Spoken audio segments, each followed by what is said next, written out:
Just imagine world war 2 के German सैनिक दोबारा जिंदा होकर लोगों को सरेआम कत्ल करने लगे और उन्हें चीर फाड़ कर खाने लगे। तो ऐसा ही कुछ होता है हमारी आज की इस कहानी की शुरुआत एक लड़की को दिखाते हुए होती है जो रात के वक्त अकेली भाग रही होती है। ऐसा लगता है कि जैसे वो किसी से अपनी जान बचाकर भाग रही। इस पहाड़ी के इलाके का नाम नॉर्वे होता है। उसके पीछे ज़ोंबियों की पूरी फौज लगी होती है। अपनी पूरी ताकत लगाने के बावजूद भी वो लड़की अपनी जान नहीं बचा पाती और आखिरकार मारी जाती है। इसके बाद ये 7 लोग जो ट्रिप पर निकले होते हैं आपस में दोस्त होते हैं। वो एक फेस्टिवल ईस्टर वेकेशन को मनाने के लिए जा रहे होते हैं और वो जगह दरअसल पहाड़ों के पीछे होती है जहाँ पर वेगार्ड की दोस्त और उसका केबिन होता है और वो लोग उसी के पास स्टे करने वाले होते हैं। अब जैसे ही वो लोग ऑक्सफोर्ड में दाखिल होते हैं तो वहीं पर अपनी गाड़ी को पार्क कर देते हैं क्योंकि आगे गाड़ी ले जाने का कोई रास्ता नहीं होता क्योंकि वो एक बर्फानी और पहाड़ी इलाका होता है। इसके बाद आगे का रास्ता वेगार्ड अपनी स्नो बाइक पर तय करता है और बाकी सब उसको फॉलो करते हैं और थोड़ी देर बाद ही वो उस केबिन में पहुंच जाते हैं जहाँ पर वेगार्ड की दोस्त रहती है। वो लोग इस स्नो में काफी इंजॉय करते हैं। इसके थोड़ी देर बाद ही रात हो जाती है। लिव वहाँ से गुजर रही होती है। उसे लगता है कि शायद यहाँ पर कोई है। वो ये देखकर डर जाती है और फौरन भागकर अपने दोस्तों के पास आती है और वो सारी बात अपने दोस्तों को बताती है। उसकी बात सुनकर उसके सारे दोस्त बाहर देखने के लिए आते हैं। वो जैसे ही बाहर आते हैं उन्हें वहाँ पर एक आदमी दिखाई देता है जो इतनी सर्दी में उनसे पनाह मांग रहा होता है और उनसे चाय का एक कप मांगता है। इसके बाद वो उसे अंदर ले जाते हैं और उसे चाय का कप पेश करते हैं। चाय पीने के बाद वो एक अजीब सी हरकत करता है कि उनसे पूछे बगैर ही उनकी बियर की बोतल को उठाकर पी जाता है। वो ऐसे ट्रीट कर रहा था जैसे वो उसका घर हो। इसके बाद वो आदमी उन्हें उस जगह के डार्क पास्ट के बारे में बताना शुरू कर देता है। वो बताता है कि जब सेकंड वर्ल्ड वॉर हुई थी तो कुछ नोजिस ने इस जगह पर कब्जा कर लिया था। उस वक्त इस जगह का इंचार्ज कर्नल एंजो था। नोजिस ने वहाँ पर 3 साल हुकूमत की और वहाँ पर रहने वाले लोगों का जीना हराम कर दिया था। इसके बाद उन्हें वहाँ पर अपनी शिकस्त नजर आने लगी तो वो लोग वहाँ से भाग निकले। लेकिन वहाँ के लोगों को जब उनकी हालत कमजोर नजर आई तो उन लोगों ने उन पर चढ़ाई कर दी और उनकी आधी फौज को भी मार डाला। उनका कर्नल भी वहाँ से भाग निकला लेकिन बहुत ज्यादा ठंड की वजह से वो बर्फ में दबकर मर गया। वो आदमी कहता है कि मुझे लगता है कि यहाँ पर अभी भी बहुत सारी इविल पावर्स मौजूद हैं। मुझे ऐसा लगता है कि वो कर्नल अभी भी जिंदा है। उनकी बातें सुनकर रॉय इस आदमी पर हंसने लगता है और उसका मजाक बनाना शुरू कर देता है और कहता है कि बेटा पहली फुर्सत में निकल ले वरना इतना मारूंगा कि 7 पुश्तें याद रखेंगे। खैर दूसरी तरफ उस आदमी ने भी कच्ची गोलियां नहीं खेली थी और वो भी गुस्से में आकर उसका गला पकड़कर दबाने लगता है और उनको वार्निंग देता है और वहाँ से चले जाने को कहता है। उनसे कुछ ही फासला पर वो अपने टेंट लगाता है और थोड़ी देर बाद उसे कुछ आवाजें सुनाई देने लगती हैं लेकिन वो ये नहीं जानता था कि किस चीज की आवाज है। पता लगाने के लिए वो टॉर्च लेकर टेंट से बाहर निकलता है और अचानक से उसे एक झटका सा लगता है क्योंकि उसके सामने एक जिंदा ज़ॉम्बी खड़ा होता है। अभी वो वहाँ से भागने का सोच ही रहा होता है कि पीछे से एक ज़ॉम्बी उसका गला काट देता है लेकिन फिर भी कोशिश करके वो अपने टेंट तक पहुंचने की कोशिश कर रहा होता है लेकिन उसके पीछे ज़ॉम्बी भी आ जाता है और उसे जान से मार देता है। आदमी की बातों का वेगार्ड पर बहुत बुरा असर होता है क्योंकि वो लड़की जो मूवी की शुरुआत में मर चुकी होती है वो वेगार्ड की दोस्त सारा होती है। अब वो फैसला करता है कि वो अपनी दोस्त को ढूंढेगा। वो अपने तमाम दोस्तों से कहता है कि अगर मैं कल तक ना हूँ तो तुम कार लेकर हेल्प के लिए चले जाना। अब वेगार्ड वहाँ से चला जाता है और वो लोग अब बर्फ में एंजॉय करने लगते हैं और कोई भी उस आदमी की बातों को सीरियस नहीं लेता। दूसरी तरफ वेगार्ड सारा को ढूंढ रहा होता है। अब उस आदमी के टेंट के पास जाता है। अब जैसे ही वो अंदर झांकता है तो वो देखता है कि वो आदमी मर चुका है। ये देखकर वो डर जाता है। वो देखता है कि वहाँ पर पाँव के निशानात हैं जो कि खून से भरे हुए होते हैं। वो उनका पीछा करता है। अचानक उसका पाँव एक गड्ढे में फंस जाता है। देखते ही देखते वो नीचे जा गिरता है। दूसरी तरफ उसके दोस्त को एक अजीब सा बॉक्स मिलता है जिसे खोलने पर वो देखते हैं कि वो सोने से भरा होता है जिसे देखकर उनकी आंखें खुल जाती हैं। उनके दिमाग में फौरन उस आदमी की बात आती है कि ये तो वही सोना है जिसके लिए नोजिस ने उन पर कब्जा किया था। लेकिन इस बात पर मार्टिन कहता है कि नहीं तुम गलत सोच रहे हो। अब ये मोटा जो कि इनका दोस्त होता है स्टोर रूम में दाखिल होता है और क्रिप्सी भी उसके पीछे दाखिल होती है। इसके बाद वो मोटा तो वापस केबिन में आ जाता है लेकिन क्रिप्सी वहीं पर रह जाती है। उसे लगता है कि शायद वो मोटा उसके साथ कोई मजाक कर रहा है तो वो उसे पुकारती है लेकिन वहाँ पर कोई नहीं था तो उसे महसूस होता है कि शायद कोई उसे बाहर से देख रहा है। अचानक से एक ज़ॉम्बी उस पर अटैक करता है और वो अपने केबिन की तरफ भागती है। वो चिल्लाकर अपने दोस्तों को पुकारती है लेकिन उन्होंने केबिन के अंदर लाउड म्यूजिक चलाया हुआ था जिसकी वजह से कोई भी क्रिप्सी की आवाज नहीं सुन पाता लेकिन एना उसकी आवाज सुन लेती है तो वो फौरन म्यूजिक बंद करती है और सारे बाहर की तरफ भागते हैं। तभी वो ज़ॉम्बी क्रिप्सी को लेकर वहाँ से भाग जाता है। उन्हें लगता है कि वहाँ पर कोई ना कोई गड़बड़ जरूर है। अब वो सारे मिलकर क्रिप्सी को ढूंढने लगते हैं लेकिन वो उन्हें नहीं मिलती। उन्हें वहाँ पर एक बैग मिलता है जो कि सारा का होता है। अब उन लोगों को उस जगह के बारे में डाउट होना शुरू हो जाता है लेकिन एना मुसलसल बाहर की तरफ देख रही होती है कि उसे अचानक क्रिप्सी का चेहरा नजर आता है और वो मुतमईन हो जाती है। वो देखती है कि वो सिर्फ क्रिप्सी का सर था। एना फौरन वहाँ से पीछे की तरफ भागती है। लिव अब बाहर की तरफ देखती है तो फौरन एक ज़ॉम्बी मजबूती से उसके बाल पकड़ लेता है। वो काफी चीखती चिल्लाती है। उसके दोस्त उसे मजबूती से अपनी तरफ खींचते हैं। आखिरकार वो ज़ॉम्बी उसके बाल छोड़ देता है। अब वो फौरन भागकर सब दरवाजे बंद कर देते हैं, लेकिन वो ज़ॉम्बी ताकतवर थे और तादाद में भी काफी ज्यादा थे। अब वो चारों तरफ से फैल जाते हैं और दरवाजे खिड़कियां तोड़ने लगते हैं। तभी वो एक ज़ॉम्बी का हाथ काट देते हैं। तभी उन्हें पता चलता है वो नोजी ही ज़ॉम्बीज हैं। आयरलैंड ये देखकर काफी डर जाता है और वो सब लोगों को अपना अपना ख्याल कर रखने को कहता है। कोई ज़ॉम्बीज उनको नुकसान ना पहुंचाए, वो उन्हें एक ट्रिक भी बताता है। तभी अचानक एक ज़ॉम्बी आयरलैंड को ही अपनी तरफ खींच लेता है और उसकी दोनों आंखों को फोड़ देता है। अब दूसरी तरफ हम वेगार्ड को देखते हैं जो गिरकर बेहोश हो गया था। अब वो होश में आ चुका था। वो एक केव में फंसा हुआ होता है। अब वो मुश्किलात का सामना करते हुए आगे की तरफ बढ़ता है और थोड़ी दूर जाकर ही उसे नोजिस के खाली हेलमेट और सारा की लाश मिलती है, जिससे ये जाहिर होता है कि सारा मर चुकी है। अब वो घबराई हुई हालत में बाहर आता है और उसका सामना ज़ॉम्बीज से हो जाता है। उसका मुकाबला करता है और अपनी जान बचाता है। थोड़ी देर बाद ही एक और ज़ॉम्बी आ जाता है। अब दूसरी तरफ जो लोग केबिन के अंदर मौजूद होते हैं वो एक प्लान बनाते हैं कि उनमें से 2 लोग जो ज़ॉम्बीज का ध्यान भटकाएंगे और बाकी 2 लोग गाड़ी लेकर मदद के लिए जाएंगे। मार्टिन और रॉय उन ज़ॉम्बीज का ध्यान भटकाते हैं और दूसरी तरफ एना और लिव कार की तरफ भागते हैं, लेकिन दरमियान में ही पहुंचने के बाद वो रास्ता भूल जाते हैं। उधर दूसरी तरफ वहाँ पर काफी सारे ज़ॉम्बीज आ जाते हैं। वेगार्ड उनका मुकाबला कर रहा होता है। इन दोनों ज़ॉम्बीज को मार डालता है। साथ ही एक और ज़ॉम्बी उस पर अटैक करता है और वो दोनों पहाड़ से नीचे गिर जाते हैं, लेकिन गिरने से पहले वेगार्ड रस्सी को अटका लेता है। वो दोनों दरमियान में ही रस्सी से लटक जाते हैं और वो ज़ॉम्बी वेगार्ड की गर्दन पर काट लेता है,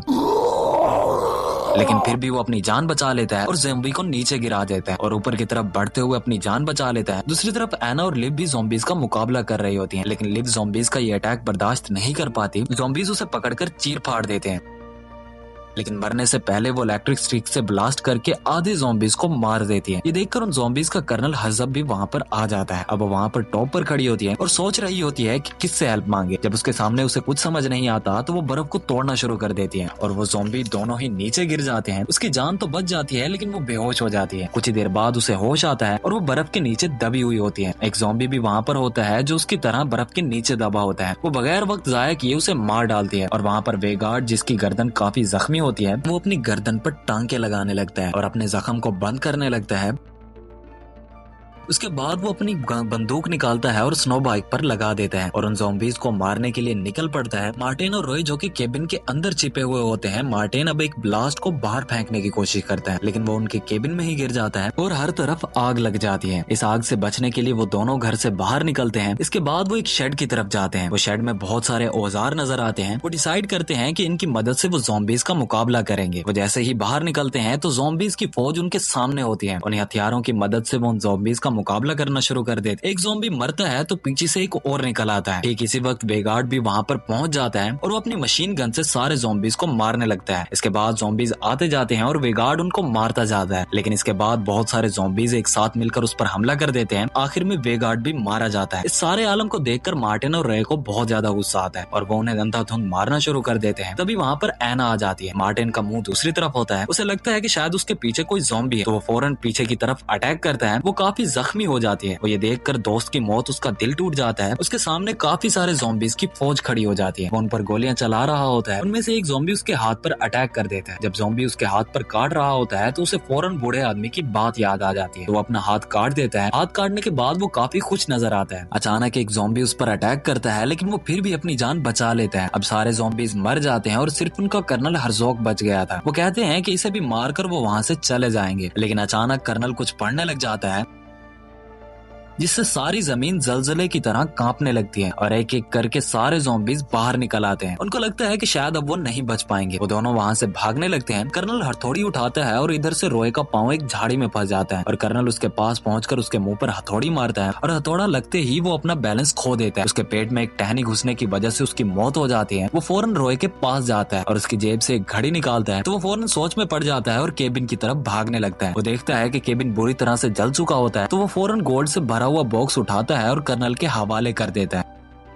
इसके बाद मार्टिन अपनी जान छुड़ाकर वहाँ से अकेला भाग रहा होता है। अब वो अपनी गाड़ी का दरवाजा खोलता है और अंदर बैठता है। वो गाड़ी स्टार्ट कर रहा होता है कि अचानक उसकी जेब से गोल्ड कॉइन नीचे गिर जाता है जो कि एना ने उसकी जेब में डाला था। अब वो जैसे ही उसे उठाता है तो वहाँ पर कर्नल आ जाता है। इसके बाद वो मार्टिन को भी जान से मार देता है। आई होप सो आप लोगों को ये वीडियो अच्छी लगी होगी। अगर आप लोगों को ये वीडियो जरा सी भी अच्छी लगी हो तो दोस्तों के साथ जरूर शेयर कीजिएगा। सब्सक्राइब करके बेल नोटिफिकेशन को भी लाजमी से ऑन कर दीजिएगा ताकि हमारी आने वाली न्यू वीडियोस की अपडेट्स आप तक सबसे पहले पहुंच सकें। अभी तक के लिए इतना ही, मिलते हैं ऐसे ही कमाल की वीडियो के साथ।